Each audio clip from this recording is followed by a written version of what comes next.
Kisah Nabi Muhammad, bagian 145. Perjalanan pasukan Usro. Pasukan ini dinamakan pasukan Usro, artinya pasukan yang berangkat dalam keadaan penuh kesulitan. Dalam perjalanan, pasukan melewati Al-Hijr. Dahulu tempat ini merupakan kediaman kaum Samud yang durhaka. Di lembah itu orang-orang mengambil air untuk persediaan minum mengingat jalan masih sangat jauh. Namun, Rasulullah bersabda, "Janganlah kalian minum air di sini dan jangan pula dipergunakan untuk berwudu. Adonan gandum yang telah kalian campurkan dengan air tadi berikan saja kepada unta, jangan kalian makan sedikit pun. Jangan kalian memasuki tempat-tempat yang dahulu dipergunakan kaum Samud untuk menganiaya diri mereka sendiri, nanti kalian akan tertimpa musibah seperti yang menimpa mereka.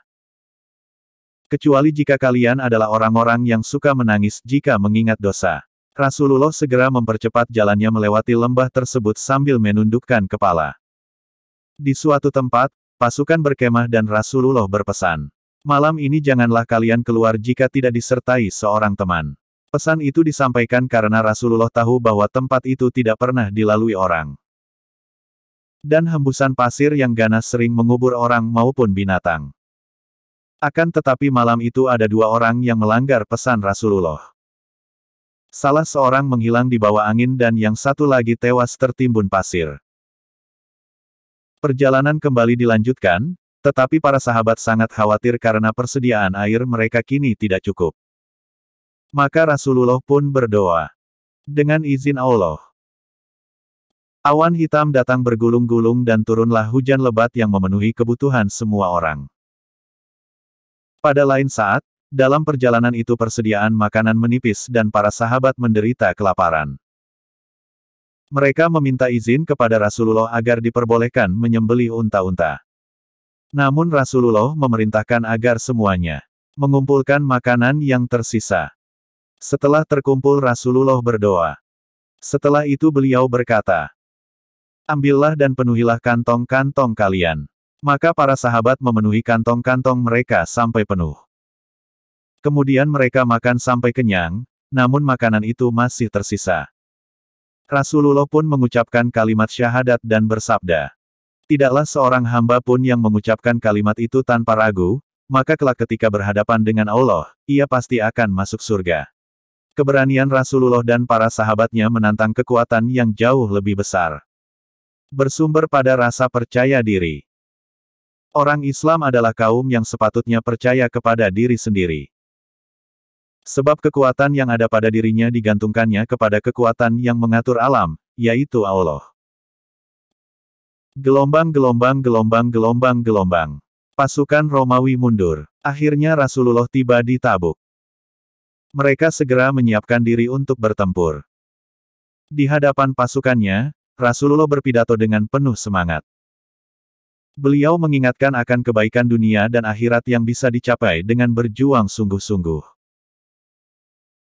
Beliau juga memberi kabar gembira dan kabar kemenangan pasukan yang tadinya begitu letih, kini berubah menjadi pasukan berhati baja yang siap mati membela Islam.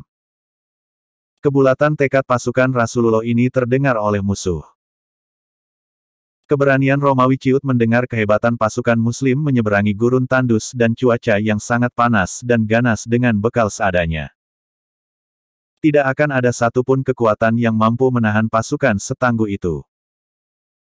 Dihantui rasa takut, pasukan Romawi yang tersohor itu pun bergerak mundur sebelum lawannya terlihat. Mereka berpencar dan kembali ke daerah masing-masing. Kemenangan tanpa bertempur ini melambungkan nama pasukan Islam. Berduyun-duyun, para pembesar di daerah-daerah perbatasan Romawi mendatangi Rasulullah untuk berdamai.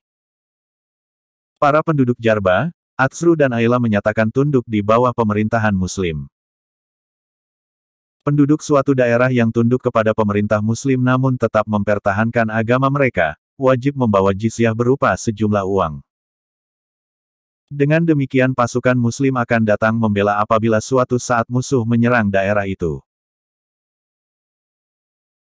Penduduk Aila yang beragama Nasrani adalah termasuk di antara mereka yang membayar jizyah. Yuhanah bin Rubah pemimpin Aila datang dengan salib emas di dadanya. Ia membawa hadiah dan menandatangani perjanjian damai. Rasulullah pun memberinya mantel tenunan Yaman dan menerima Yuhana dengan santun. Namun Ukaidir bin Abdul Malik Al-Kindi, orang Nasrani yang memimpin penduduk Dumatul Jandal, malah meminta bantuan pasukan Romawi untuk melawan tentara Muslim. Maka, Rasulullah memerintahkan Khalid bin Walid beserta 500 pasukan berkuda untuk melawannya. Dengan diam-diam tapi sangat cepat Khalid bin Walid menyerang pada waktu malam. Ia berhasil menawan Ukaidir yang tengah berburu lembu liar. Maka Dumatul Jandal pun takluk. Mereka menyerahkan 2.000 unta, 800 kambing, 400 wasak gandum, dan 400 baju besi. Ukaidir pun masuk Islam di hadapan Rasulullah dan menjadi sekutu kaum muslimin. Keperkasaan pasukan muslim bersumber dari rasa percaya kepada Allah.